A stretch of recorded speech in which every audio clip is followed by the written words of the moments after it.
Hey, this is Matthew from Nerd News Today, and joining me on the other side of the screen, you know him from X-Ray Films. He's the man behind the new documentary all about the art of Dungeons & Dragons, Eye of the Beholder, as well as some other very geeky films and interesting stuff. And that man is Brian Stillman. Brian, how are you? Good. Thanks for having me on. I love the owlbear hat, by the way. Thank you. Thank you. Owlbear Appreciation Society. We appreciate them much more than they appreciate us. And we're very extra big on owlbears these days because we just talked to Brian Volk-Weiss recently, and his company, the Nacelle Company, picked up Eye of the Beholder, and he was telling me how much he loves owlbears. So I think you're responsible for that, aren't you? I am. I recently picked up, I keep it right on my desk here. This is the owlbear that was used, not literally this one, but this little plastic owlbear from the mid-'70s was used by Gary Gygax at his table to represent owlbears. And then an artist named Dave Sutherland used that to draw the owlbear that appears in the very first monster manual, the AD&D monster manual. And that's the owlbear. You can see it depicted on my hat. So it's this completely bizarre thing. I'm obsessed with it. It took me 5 years to get that thing. And I think that sort of Brian picked up on that, and he tends to become very enthusiastic about different toys that cross his path. So it's my fault. Sorry, Brian. Well, I think it was 5 years very well spent. Right. And of course, the owlbear today in D&D looks very different, and that's kind of something that's one of the things that your doc talks about, which is the evolution of the artwork in D&D, and just the history of the artists, what the company was like, all that kind of great stuff. So can you just tell us, for our viewers who don't know about Eye of the Beholder yet, what is it about? Eye of the Beholder, the art of Dungeons & Dragons, is about the art of Dungeons & Dragons. We look at the art and artists and the evolution of the art and the role the art plays, both in the game and also pop culture. We talk to a lot of artists going all the way back to the earliest days of Dungeons & Dragons, but all the way up through today. We look at the art as a sort of a continuity. We don't look at D&D art as this one moment in time. It really is this thing that's ongoing. It's alive. It's continuously evolving. It's both leading and following trends in fantasy art. The movie kind of celebrates all that. So what's your personal connection to the game? Man, I've been playing since the 80s. I grew up on first edition AD&D, played second edition, stuck with both of those for a long time, and then kind of shifted over to fifth edition over the last few years. So I've been playing forever. Well, not forever, forever for me. I was born in 75. I started playing probably around 82. A friend of mine, his older brother, had a bunch of D&D books, and he let my friend play with them, and we didn't fully understand the rules, but we kind of winged it. It's just something that connected with me really early on. It's so much fun. It's a cool chance to hang out with all your friends, to kill things. That's always the best, yeah. Take their loot. But the thing is, the art was always very important to me. As much as I cared about the books for the game, to me, these books were the places where I could go to see monsters, to see cool stuff that, you got to remember, back in the 80s, there's no internet, so we couldn't just type in, weird monster and have stuff, have 100 photos or 100 drawings to look at.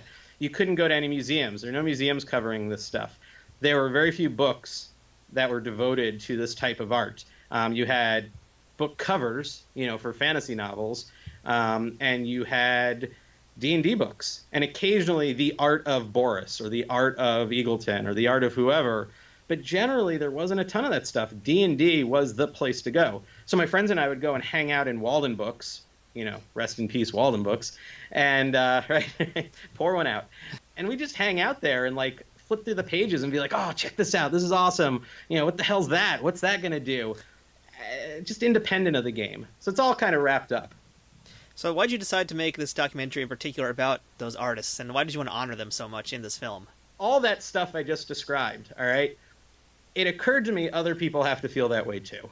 There are other people out there. I couldn't be the only person who was that sort of fanish about the art. And I looked around, when I sort of got back into D&D, I'd been away for a few years. Life gets in the way. You don't get to play as much as you want. When I got back with 5th edition and I'm flipping through it and seeing all this amazing art, I started thinking about, where can I go to learn more about this? I knew all the artists I grew up with. I knew Easley and Clyde Caldwell and Keith Parkinson and Larry Elmore and Jim Rosloff and Dave Trampier and Dave Sutherland and all these people and Jeff D and Errol Otis, but I didn't know much about them. And I started looking around and I couldn't find too much about them. There's some stuff on the internet and whatever, but so I started thinking, nobody's really delved into this the way they've delved into the game itself. There were books written about the game. You can find stuff on YouTube where they talk about TSR and the history of the game, certainly on the internet, but nothing really dove deeply into the art. So I figured it'd be a fun thing to do. I figured it'd be a way to bring together all these passions. And honestly, I just wanted to meet all these artists. I just wanted to get in there and here's my excuse to knock on freaking Jeff Easley's door. It's mind blowing. That's why we do stuff like this. And I was actually going to ask you, in fact, what was it like for you as this big giant fan to be walking into the homes of the artists who shaped the game that you played for so long and you love to this day? I mean, it's indescribable. I made the movie with two partners, my co-director Kelly Slagle, and she and I and a guy named Seth Polanski. We all produced it. She and Seth are Cave Girl Films. I'm X-Ray Films, and we're all gamers. We're all fans of the art. We're all passionate about different artists. So as we're going from artist to artist, it's just it's mind blowing. I've been a journalist for a long time. I've interviewed politicians. I've interviewed celebrities. I've interviewed gang members. I've done all sorts of stuff, and nothing left me so kind of fanned out and tongue-tied as getting to meet all these artists. You just have to pinch yourself. It's amazing. So of those artists, none of them proved to be jerks. That's the best part. There's always that fear. I worked for a music magazine for a long, long time, and you're always worried that when you meet musicians you admire, they're going to just be total pains in the ass or something. And all the artists are just really cool and really friendly and just happy to talk about this stuff. So who was that one artist that just got you so flustered that you couldn't even work for a few minutes? Only one? You meet them all beforehand. You get them on the phone. You talk to them. You try and meet them at conventions. You try and do things to kind of break that ice so that you are able to go in and do the interview a little more prepared, a little more comfortable. You kind of want to know what you're talking about so you're not just rolling on it and, wasting time when you've only got 2 hours, 3 hours, whatever, with the person you're interviewing on camera. It was never a situation where I'd sit down with them and just be kind of completely out of sorts or something, because I'd already kind of worked through those issues. When I met Jeff Easley, though, so Jeff was the first artist that I met who really had a strong impact on my childhood. The version of the first edition books that I had were the ones that he did the recovers for. So it's first edition AD&D. Originally, the covers were by Trampier and Sutherland. Jeff came in, they redid the covers around 78, 79. And so that's the stuff I grew up with. The first time I met him was at a convention called the LuxCon, which is all fantasy art, science fiction art. It's halfway between a art show and a symposium for artists. And I see him at a booth, and I go up to him, and I'm like, okay, I'm going to introduce myself, and I'm going to get this out of the way because I want to interview him for the movie. We got to get this guy. It's Jeff freaking Easley. I can do this. So I walked up to him. I was like, so, Mr. Easley, my name's Brian Stillman. I'm a documentary maker, but I'm also a gamer. I'm a really big fan of yours, and it'd be really important if we could get you into our movie. It would mean so much. And I'm sort of going on and on and on. And finally I stop and I take a breath and I look at him, and Jeff is like the Sphinx. He's just sitting there and he just looks at me. He goes, okay. Sounds good. And I'm like, I don't really know if he means it or if he's just not really who's this weirdo? So I keep going and I keep rambling, and I'm rambling and rambling and rambling, and he's just sitting there rocking. And then finally he's like, sure, give me a call. He gave me his number, and that was it.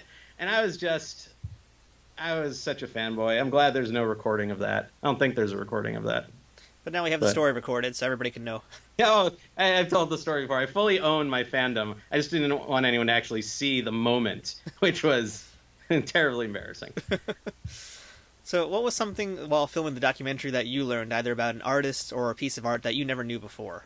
Oh man, there's so much, we going into it, we knew the basics and the history and the general sort of vibe, but things like how much of it was thrown away by TSR is sort of the shocking realization, and we heard that from a number of people talking about that, and how much was just randomly rescued by people like Diesel of Force, who saw it happening and was able to get to there and save so much of it. That's definitely something that we weren't aware of, the extent of it. And then there's like the little behind the scenes stories, about the interactions between the artists, and they would have rubber band fights. I like that part, yeah. Yeah, and one day they just fired a rubber band and it skipped off of a piece of Easley's art, and it was still wet, painting he was working on. He wasn't there, and they freaked out, and someone repaired it. Someone went in and painted over Jeff's art, and when Jeff came back from lunch or whatever, he didn't even know it, So things like that, it's those little stories that really stuck out. The disconnect between, we talk about this in the movie as well, the disconnect between the marketing department and the art department. Brom told us a story about how the marketing department came in and wanted them to paint something using their most expensive colors. And, never mind if it's the right color for the painting, the fact that it was an expensive color, they wanted it to be used. Or to paint something using all the colors. Like, they need to get their money's worth. Totally insane stuff like that. So it's a lot of those stories that really were surprising to us. And with so much footage, and you had to squeeze it, all down to a very small amount of time. Yeah. Can you tell us anything that was left on the cutting room floor that you wish was able to stay in? Well, that's what DVD extras are for, down the road. But tease us now so we can give you our money later. Let's see. A story about how the little figures like the owlbear I showed you were used to come up with some of the other monsters in D&D. We have extra stories from artists like Todd Lockwood, Tony D. Terlizzi. We've got lots of stuff from them. Little things from early artists like Tom Wam.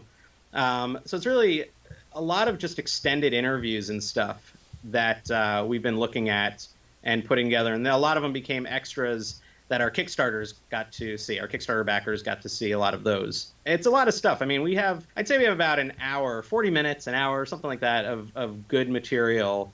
And then a lot of random footage of like, oh, I forgot to stop the camera. So it's like, oh, there's my feet as I'm walking along and stuff like that, which we're not going to include.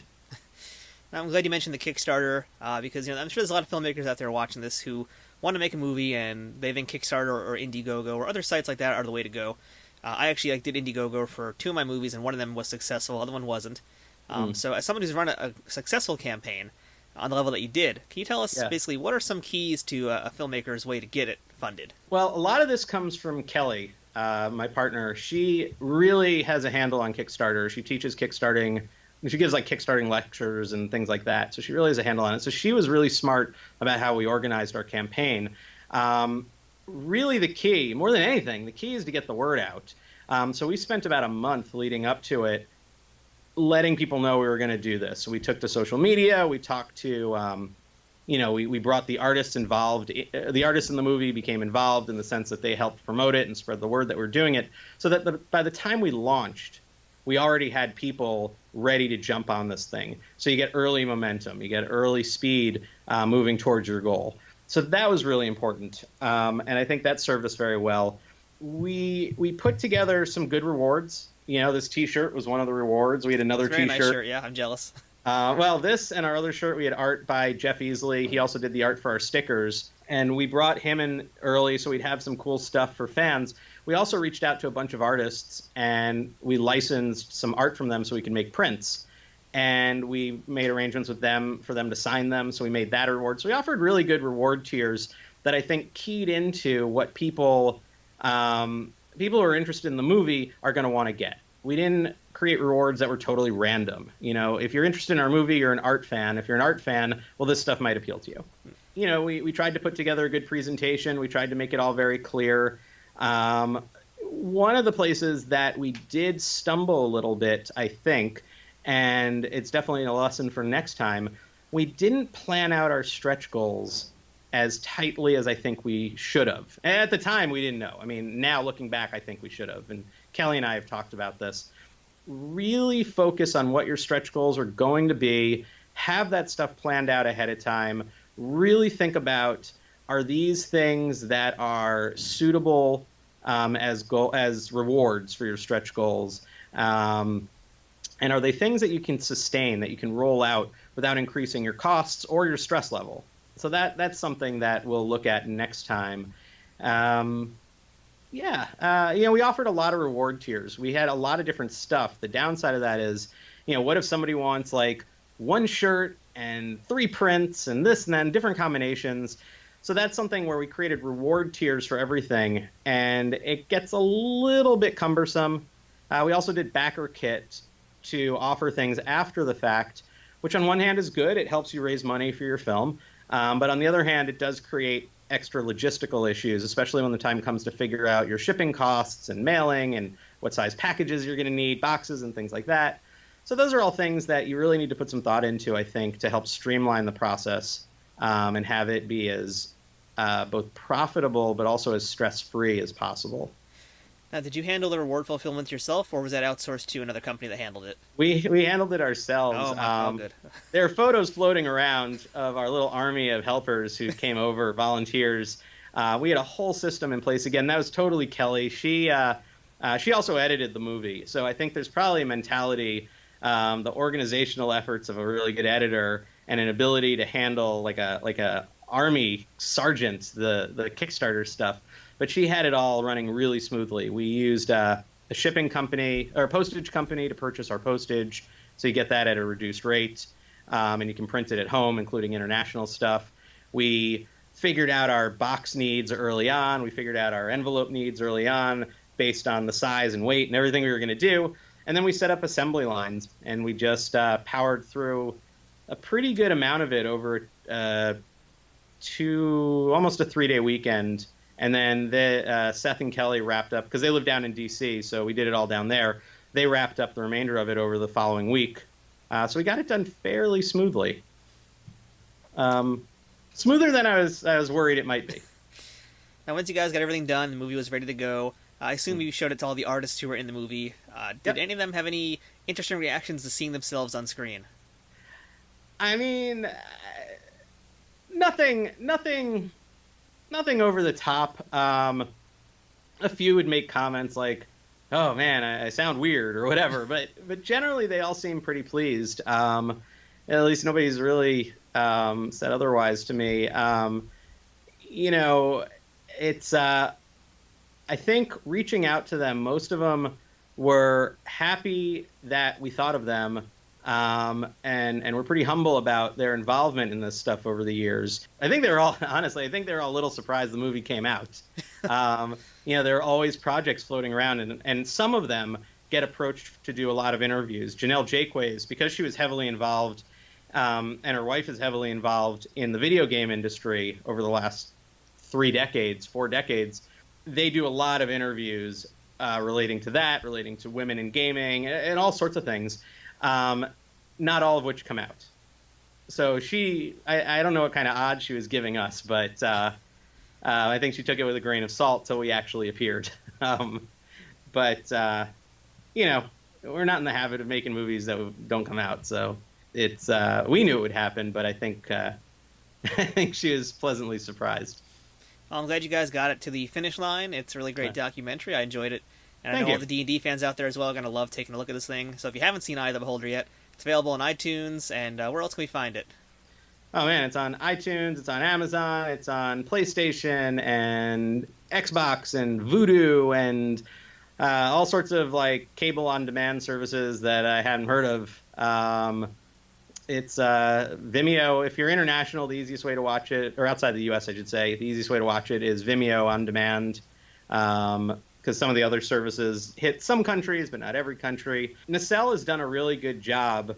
Brian and his team, Anna Roberts and Kieran Dottie and Hannah Schwartz, and they've all done a really good job of getting it out there. When you're an indie filmmaker, you never quite know what's going to happen. I did a movie before this called Plastic Galaxy, the story of Star Wars toys, and I put that out through a company called Gravitas, another distribution company, and they did a great job. But you never know if the next company you sign with is going to do the same amount of work. And everyone at Nacelle really, really stepped up to the plate to help spread the word. So they've gotten it out to just a ton of services, which I'm super grateful for. So there's basically no excuse not to watch Eye of the Beholder, and if you don't do it, an owlbear's going to come and eat your face. I mean, look, it's an owlbear, so it's claw, bite. And so they might get you with the claws. It really kind of depends on how you decide to handle that one. All right, so of course you also just mentioned Plastic Galaxy, which is a documentary that you did about the history of Star Wars toys, and that's available right now on Amazon Prime. Can you tell us a bit more about what that movie is for people who are unfamiliar with it? Because I just watched it recently, and it kind of felt like in a lot of ways like a prototype to what Brian Volk-Weiss has done with like the toys that made us. Yeah, it was a movie I put out in 2014 through streaming services and on DVD. It was, as far as I know, the first documentary to really look at Star Wars toys, and there were a few things that came out around the same time looking at different toy lines. Again, sort of like Eye of the Beholder, it looks at the history of the toys. We talked to a lot of the Kenner employees who worked on them. We talked to authors and experts and things like that. So it looks at where they came from and also why they have the cultural impact that they have today and kind of what role they've played over the last 40 years. And it's funny, I got a call one day after it had been out for a while from Brian Volk-Weiss, and he's like, "Hey man, I saw your movie, really dug it. I was wondering if you're interested in hooking up with us and we can distribute it for you." And I was like, well, too late. I've already signed with Gravitas, but we stayed in touch. And then one day he called me up and we'd become friends at that point. We have a lot of similar interests, toys and Star Trek and Star Wars and all this other stuff. You don't say. Yeah. And I said, I'm working on this show that we're putting together called Toys That Made Us. Do you want to be involved? And originally he pulled me in as a consulting producer to help introduce him to people that might be good on camera in the pre-production stage. And then that kind of developed into sending me out to shoot and do interviews for the last 3 seasons. So it definitely pulled that together. And Brian's talked to me about just seeing that movie helped him kind of solidify some ideas he had.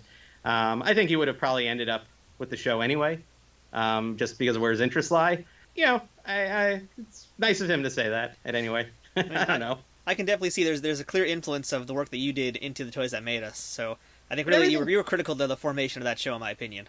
Well, thank you. But, honestly, everything builds on everything. I always tell people that movie wouldn't exist if Steve Sansweet, who's a big part of Star Wars collecting, he worked for Lucasfilm for a long time. He has the biggest collection of Star Wars memorabilia in the world.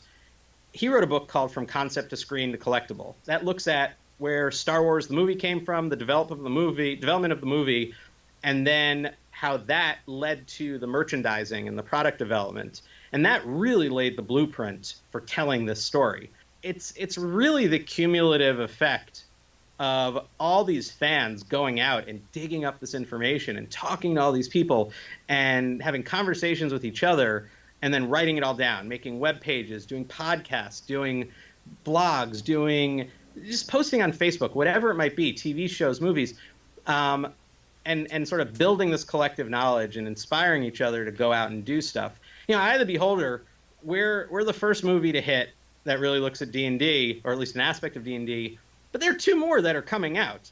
There's Secrets of Blackmoor, which is about the history of the Twin Cities gaming world, and Dave Arneson and Gary Gygax created Dungeons and Dragons. So it's looking at this whole side of the creation of D&D and role-playing games that isn't generally talked about as much.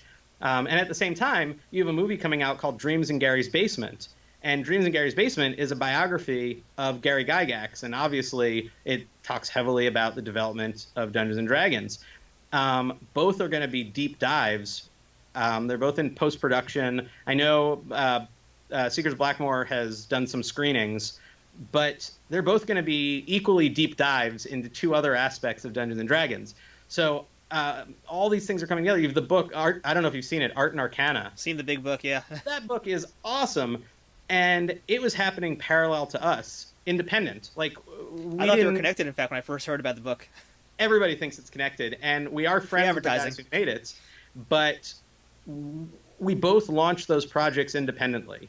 And I think it's all because for everything, for toys, for D&D, for all these things, all this pop history is coming together because we're all hitting a certain age. We all have certain skills and interests and maybe disposable income, whatever, to kind of bring it to the fore. It's exciting, and it's all coming together to create this wave of both entertainment and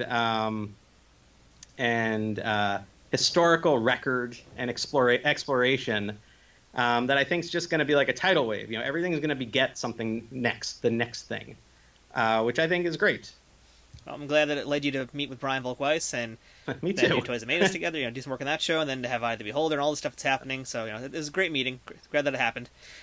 So now we talked a little bit during Eye of the Beholder about some stuff that you nerded out over, and I'm just curious now for Plastic Galaxy, because you saw some really amazing things that most people probably never have ever seen before until your movie. What was, I guess, one or two things that you saw, either a toy, prototype, or even a production drawing, that was just like, wow, this is amazing, I'm going to slime my pants as we speak? There is a lot. I mean, a collector named Lisa Stevens, who, interestingly, is also connected to the role-playing world. She was the first employee at Wizards of the Coast and started a company called Paizo, which publishes Pathfinder. But she's a huge Star Wars collector, her and her husband Vic. And she owns the original model for the Ewok playset. And it's made out of sticks and twigs and stones. I love like the guy just went out and built this thing, and then they based the toy exactly, more or less, on what he built. And I think that's sort of astonishing. The other thing, I mean, honestly, the thing that's really mind-blowing in Plastic Galaxy, and I always tell people, you're not going to notice it until you really start looking. I interview a collector named Gus Lopez, who has an amazing Star Wars collection, full of prototypes, full of production pieces, super high-end. He also collects Star Wars props. And the interview that we did with him, sitting behind him is the Death Star. And everyone thinks it's just a model that you could buy. It's the actual Death Star. Oh, wow. It is when they say that's no moon, that's a space station, that's the thing that's sitting in his living room under a giant plexiglass case. Wow. It's about 3 feet wide or around. It's a big spherical model. And yeah, I mean, his house is full of stuff like that. So that was my jaw was on the floor the whole time. I mean, it was just one thing after another. So that type of stuff really stands out. Yeah. This is something I think that you probably broke ground with when you did Plastic Galaxy, that then went on to affect the Toys That Made Us as well. And it's a question about rights and clearances, basically, because I'm a rights and clearances guy. I'm into that kind of stuff. Yeah. I'm kind of curious, like, when you have a company dealing with, like, Kenner, who is a defunct, dead company, what do you do in order to be able to show commercials of the toys, to show images of the toys, to show production drawings? What kind of rights issues could potentially come up when you do something like that? Well, I always tell people, make sure you have a lawyer. Make sure you have a lawyer who understands intellectual property. And before I answer this question, I also preface it with, I am not a lawyer. So don't take anything I say as official legal advice. That is a legal disclaimer, though. Big disclaimer. But here's the deal. A lot of people don't understand fair use rules. They always are like, well, if I'm doing it for free, it's fair use. That is 100% incorrect. If you're doing it for free, you're still infringing on someone's intellectual property if you're infringing on their intellectual property. But one of the fairly safe established underlying supports of fair use is journalistic intent. So when you go in and you're making a movie about this stuff, it often falls under fair use, depending on what you're doing. If we incorporated R2-D2 into our logo, can't do that.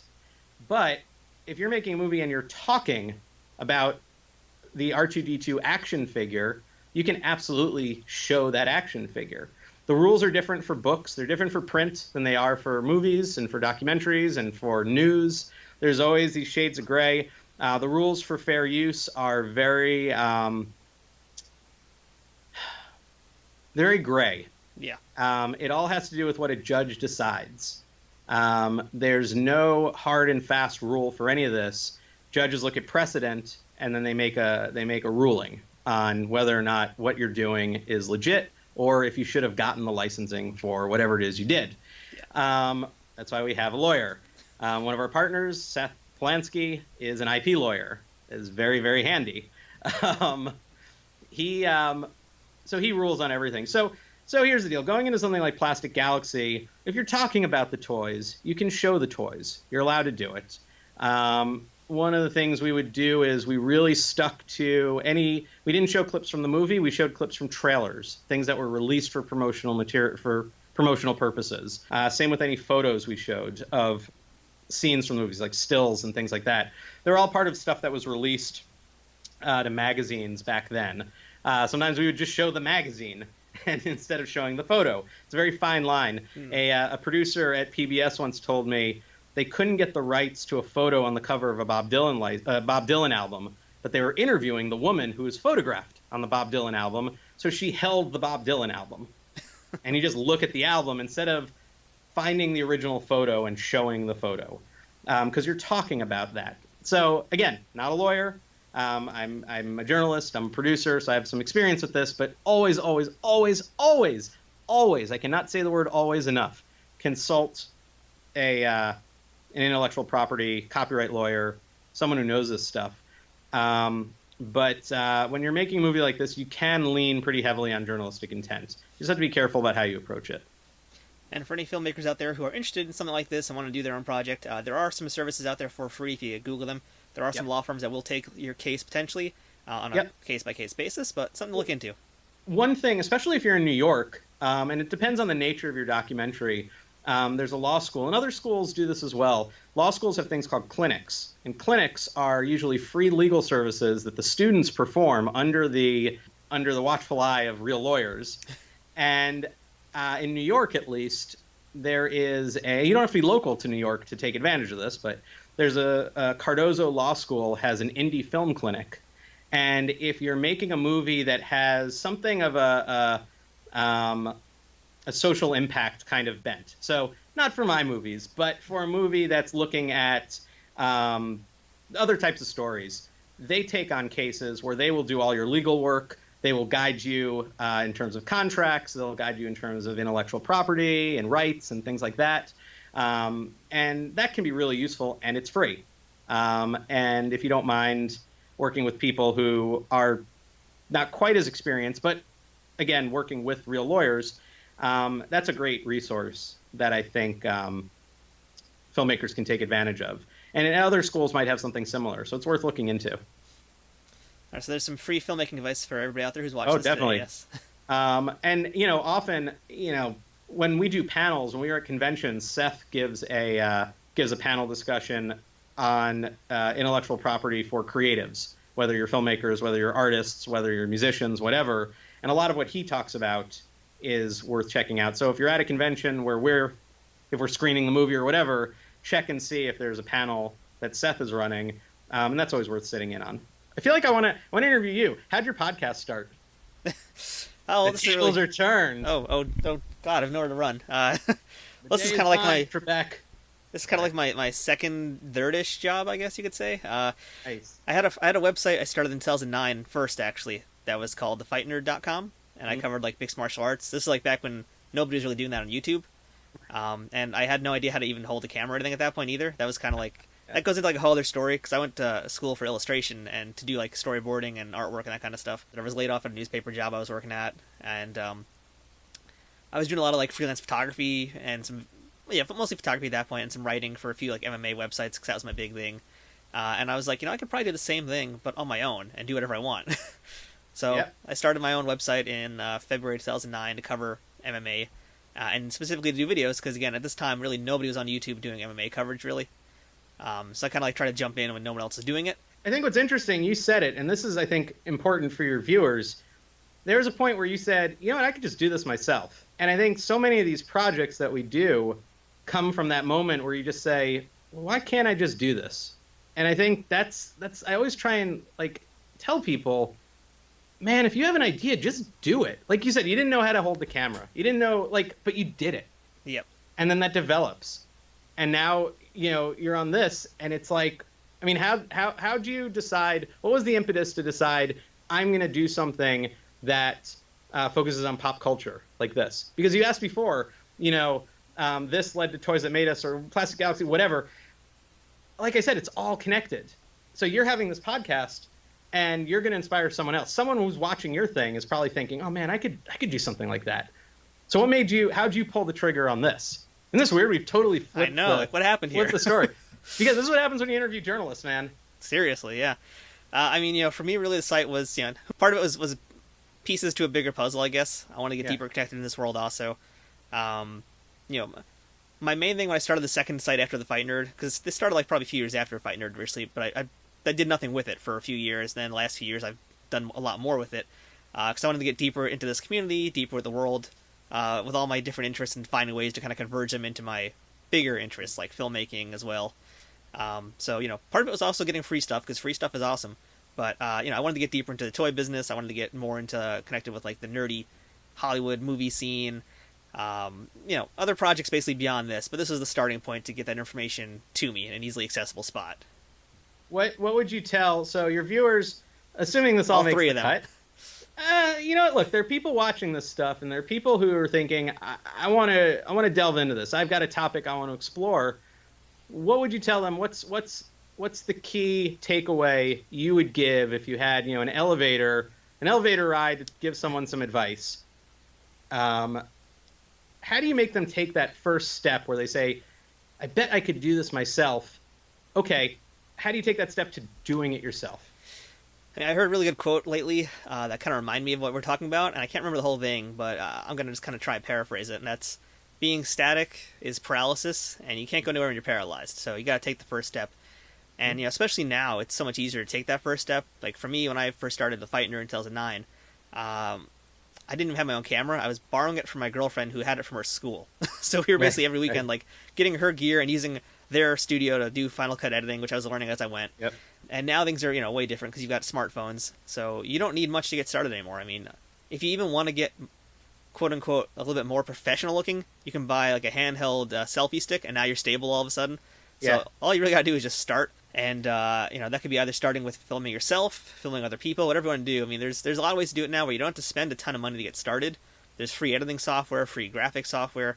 Really, the first step is just, like, doing it. And the biggest thing I tell a lot of people when they ask me stuff is, like, don't worry about who's going to watch it, because, quite honestly, for the first year, no one's going to care what you're doing.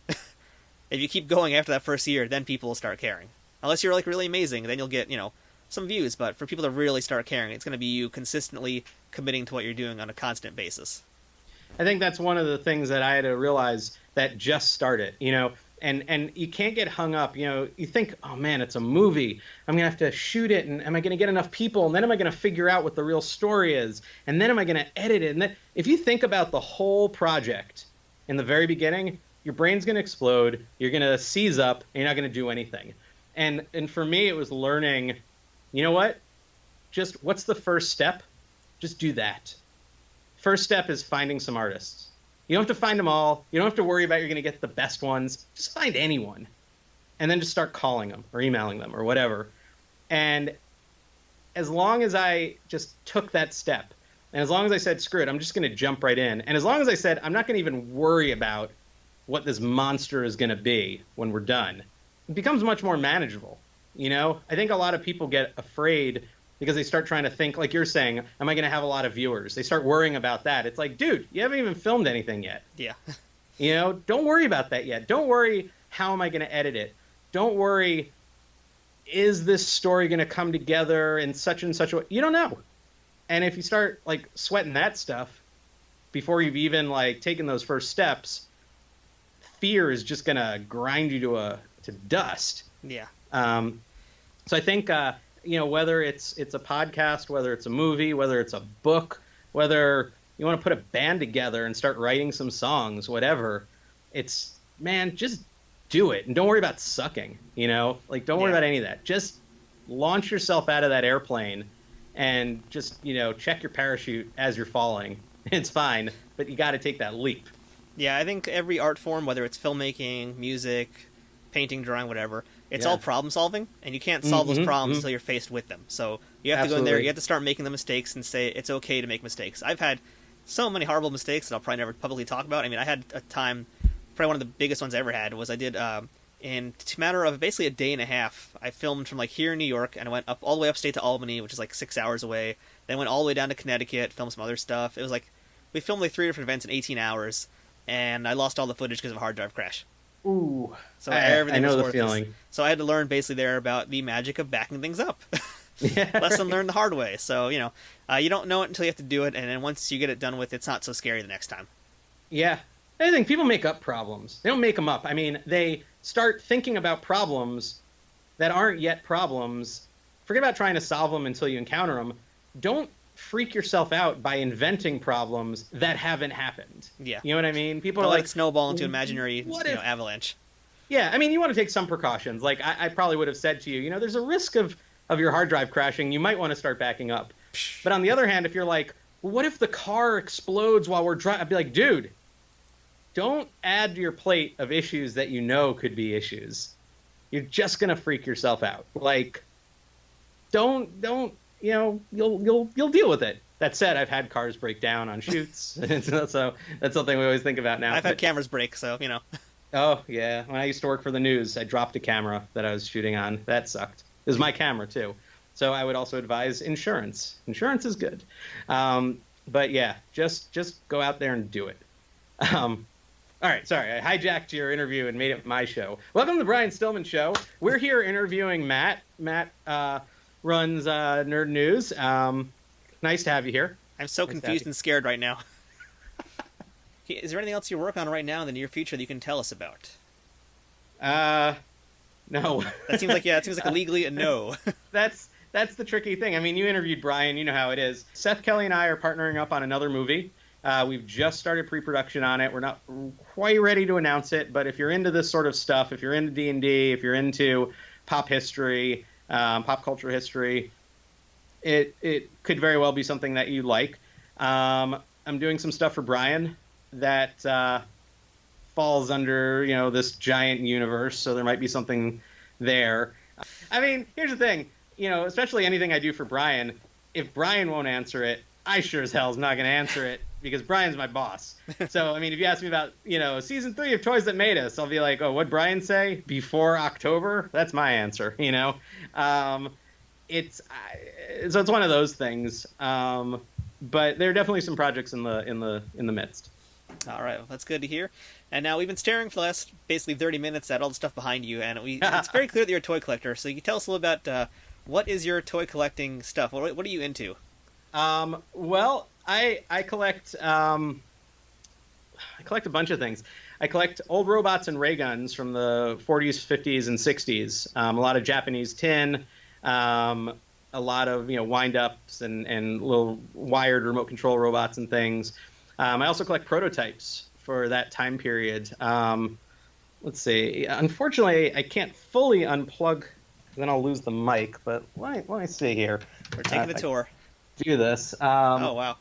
So, lots of old robots and ray guns and space toys and stuff. The shelf all the way at the end there. Let's see if I can do this. So I can tell that we're being guided by a filmmaker because he's doing the slow pans and it's really steady. Right. These are all prototypes on the edge of your screen. Trying to do this here.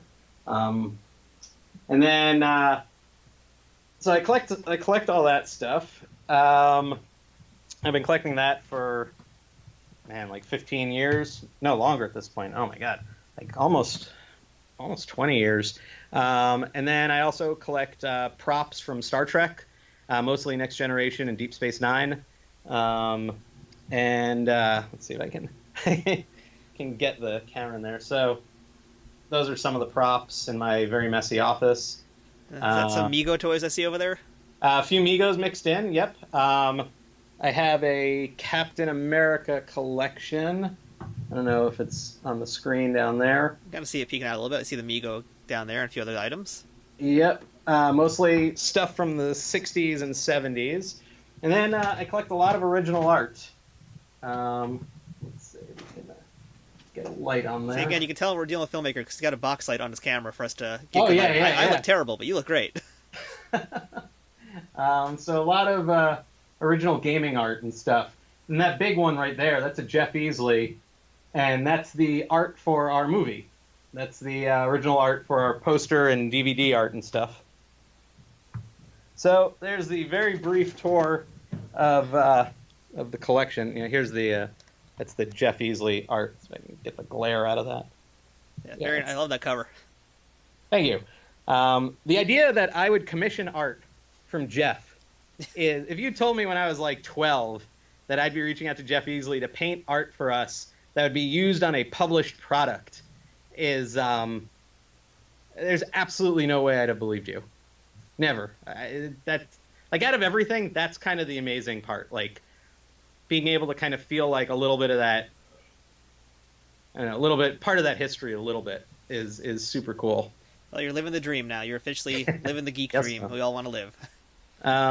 Trying to, anyway. There's a lot of ramen involved in the geek dream, and, but yeah, it's fun. You definitely can't complain. So for anybody out there who would like to follow you and your production company, how do we go ahead and do that? The easiest way is to just follow the movies. On Facebook, it's Eye of the Beholder Movie. On Twitter, it's @I_movie. Let's see. Instagram, it's Eye of the Beholder Movie. And then eyeofthebeholdermovie.com on the web. There's an xrayfilms.net. I guess that's technically my X-Ray Film site, but it kind of just sits there, and it's there because you have to have it. But yeah, Facebook, we're pretty chatty. Easiest way, and any other projects we have, we'll announce it on all our own projects, like current projects. Seth and Kelly, you can find them. Besides on that, they also have a movie out called Of Dice and Men, which is a sort of comedy drama about gamers. It's awesome. It's super funny, and not insulting. That's the best part. Doesn't insult gamers, because we are all gamers. And they have a website, ofdiceandmen.com, and they're on Facebook, and plasticgalaxymovie.com, and Plastic Galaxy Movie on Facebook. All these things, all this social media. Stuff. It's like, man, just find us at a convention. Let's just hang out, have beers. You can't have beers through social media. It's like a bummer. All right, so that was Brian Stillman and the documentary. Well, we talked about several today, but the latest one that came out is The Eye of the Beholder, and that's available in a whole bunch of places. And you can also check out Plastic Galaxy, which is on Amazon Prime, and also a whole bunch of places. So highly recommend that you do. Brian, thanks so much for your time and all your generous advice to all the budding filmmakers, all the D&D players out there, and all the toy fans out there. We are in debt to your service to us. Please. Thank you so much for having me. I couldn't do it. If people don't show these projects support, never could do it anyway. So I really appreciate it.